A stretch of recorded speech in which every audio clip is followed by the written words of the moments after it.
Ito na guys yung sumang balinghoy. Guys, gagawa tayo ng sumang balinghoy. At ito po ang gagamitin natin. Ayan. Kamuting kahoy o balinghoy. Lalagyan din po natin ng niyog na mura. Ayan. At syempre dahon, saging at sugar. Muscovado po ang ating gagamitin. Yan, tara na. Tatalupan po muna ang kamote. Ayan. Ganyan po pagtatalo. Ingat sa kamay. Talupan na po at nalinis. Sari-sari naman po.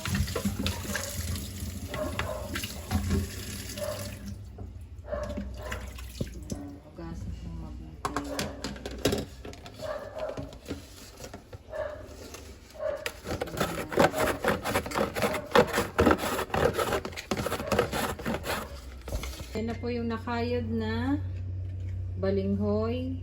Yan, lalagay na po yung kinayod na niyog sa balinghoy. Ayan.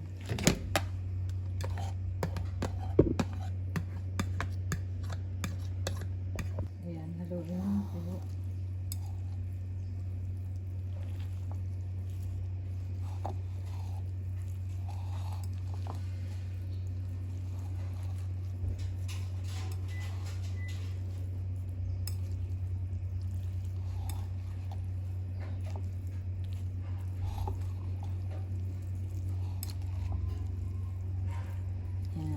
Mix lang.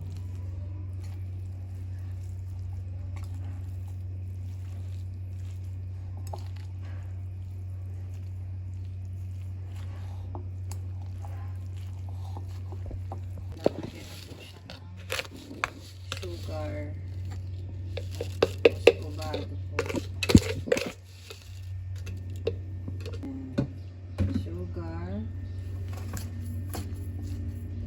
Tapos haluin po yung mabuti.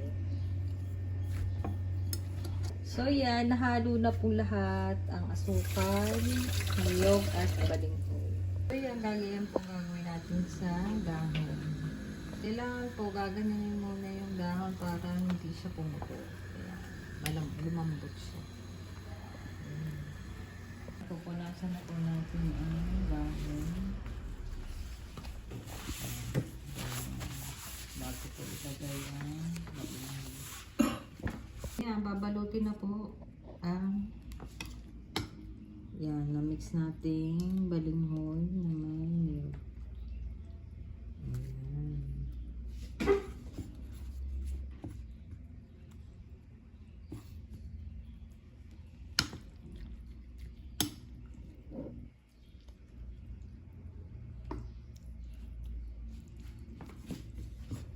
Babalutin na.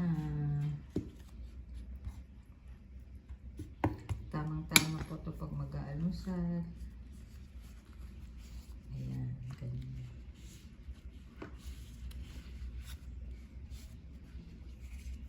Ayan, ganyan lang po kadali.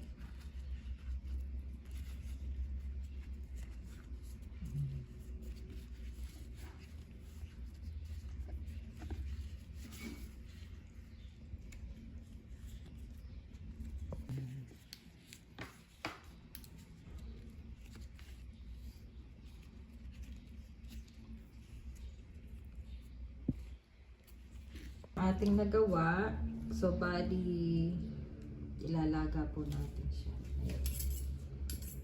Ayan, ilalaga na po natin. Ayan na po siya diyan sa kaserola.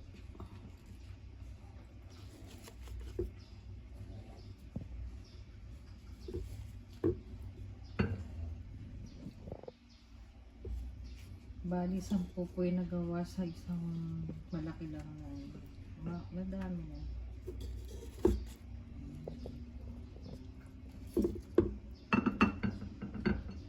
So, bali, lalagyan po yan ng konting tubig.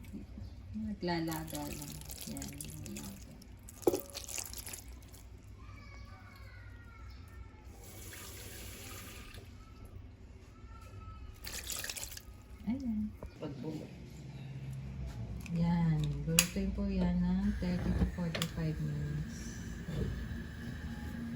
Ayan, wait natin. Luto na po ang suman. Wait natin medyo lumamig bago natin open. Ito na guys yung sumang balinghoy. Ayan. Oh. Diba? Ayan. Tamang-tama po sa kaping barak. Ayan. Ayan. Napakadali lang po yung gawin. Minarianda na tayo or pang-alusan. Thanks for watching everyone.